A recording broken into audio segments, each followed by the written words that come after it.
His Excellency Mr. Satoshi Suzuki, Ambassador of Japan in India, His Excellency Mr. Emmanuel Lena, Ambassador of France in India, Mr. Sanjay Joshi, Chairman, Observer Research Foundation, Mr. Samir Saran, President, Observer Research Foundation. Good afternoon to everyone. It is a pleasure for me to address you today at this workshop on the Indo-Pacific, organized by the embassies of France and Japan, along with the Observer Research Foundation. While an Indian maritime analyst is believed to have used the term as far back as the 1990s, Indo-Pacific is a fairly recent addition to the geopolitical lexicon. It is therefore gratifying to see that we have now moved on to having workshops on the Indo-Pacific. I note that 2 sessions on maritime security and digital connectivity are to be held today, with the participation of eminent experts on the subject from all 3 countries, which provides academic validation to this novel yet vigorous geostrategic and geoeconomic concept. The Indo-Pacific has become an essential concept in international relations today, in theory as well as in practice. No foreign policy conversation is complete without a discussion on the Indo-Pacific. Literally, it signifies the seamless interface of the Indian and Pacific Oceans. For India, it is that vast maritime space stretching from the western coast of North America to the eastern coasts of Africa. Over 50% of global trade traverses this maritime domain. It is also home to over 64% of the world's population and 62% of global GDP. And so, the security, stability, peace and prosperity of this vast region is vital for the world. Whatever the navigational map, it is an indisputable fact that the Indo-Pacific is the 21st century's locus of political and security concerns and competition, of growth and development, and of technology, innovation and incubation. India has not just mainstreamed the expression Indo-Pacific, but has also encouraged others to perceive and define the region in its fullest extent. That is why countries such as Germany and the Netherlands, physically distant but economic shareholders in the Indo-Pacific, have released strategies for the region. We are now informed that the EU is also working on a strategy for the Indo-Pacific to be ready in time for the India-EU Leaders Summit in Portugal later this year. To understand India's Indo-Pacific vision, it is important to understand why we define it in the way we do, and to the extent that we do. There are many reasons for this. The first and most obvious is the Indian Peninsula, which thrusts into the Indian Ocean and gives us 2 magnificent coasts and near limitless maritime horizons to both our east and our west. Monks and merchants, culture and cargo have traveled from India on these waters to our east, west and south.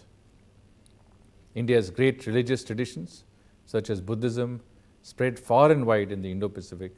Some of the oldest and most impressive Hindu temples are found in Vietnam, remnants of the Cham kingdom.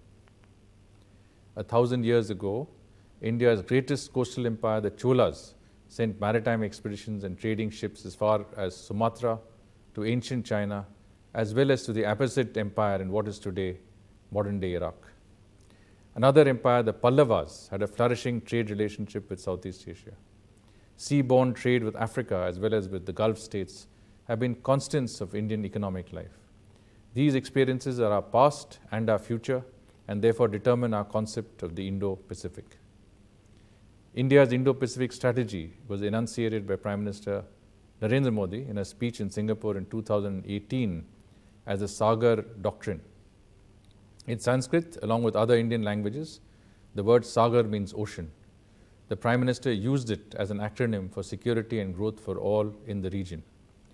This aspiration depends on securing end-to-end supply chains in the region, no disproportionate dependence on a single country, and ensuring prosperity for all stakeholders in this area. An Indo-Pacific guided by norms and governed by rules, with freedom of navigation, open connectivity, and respect for the territorial integrity and sovereignty of all states is an article of faith for India. In 2019, at the East Asia Summit in Bangkok, Prime Minister Modi took the idea of Sagar further and announced the Indo-Pacific Oceans Initiative. Using this initiative, India plans to support the building of a rules-based regional architecture resting on seven pillars. These are maritime security, maritime ecology, maritime resources, capacity building and resource sharing, disaster risk reduction and management, science, technology and academic and cooperation and trade connectivity, and maritime transport. I'm happy to note that today's workshop is focused on two of the pillars, namely maritime security and connectivity. India has acted on these principles through both thematic and geographical initiatives. We have sought to strengthen security and freedom of navigation in the Indo-Pacific by becoming a net security provider. For instance, in the Indo-Pacific, in peacekeeping efforts or anti-piracy operations in the Gulf of Aden. Sharing what we can in terms of equipment, training and exercises, we have built relationships with partner countries across the region. To cite some examples, we are active in networks such as the Quad, with India, the United States, Japan and Australia as participants, and the India, Japan, US, India, France, Australia and India, Indonesia, Australia trilateral arrangements offer cases in point. It is therefore natural for India to be engaged in cooperation with the key actors of the region, notably France and Japan. With France, we have a highly developed maritime security partnership. We conduct the joint naval exercise Varuna and are working to enhance our maritime domain awareness. One mechanism in this respect is the Information Fusion Center for the Indian Ocean region, where we host a French liaison officer, among other liaison officers. Another is the White Shipping Arrangement, signed in 2017, which enables us to monitor vessels across the region and exchange information on maritime traffic. India and France also cooperate in multilateral institutions in the region, such as the Indian Ocean Naval Symposium and the Indian Ocean Rim Association, which France recently joined as a full member. We welcome the French Navy's proposal to conduct the first IONS HADR joint exercise.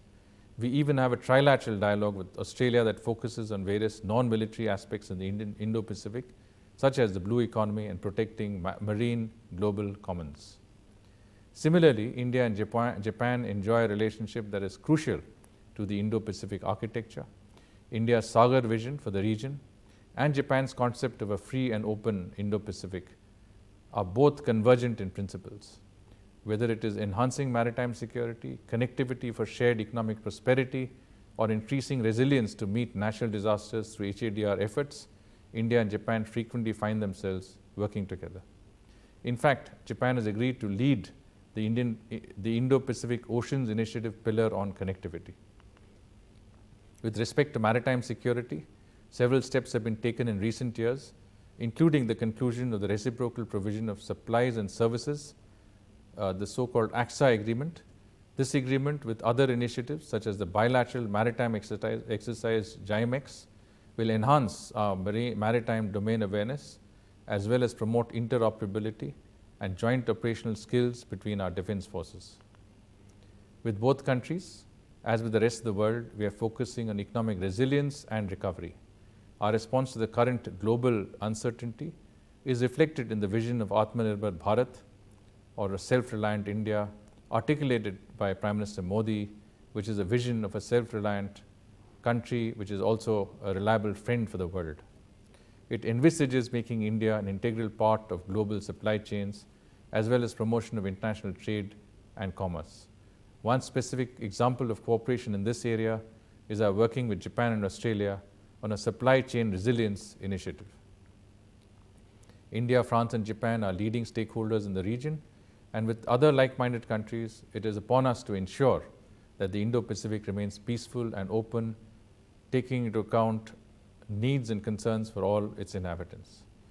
I hope the outcome of today's workshop will result in materializing concrete cooperation by infusing life into the pillars of India's Indo-Pacific Oceans Initiative.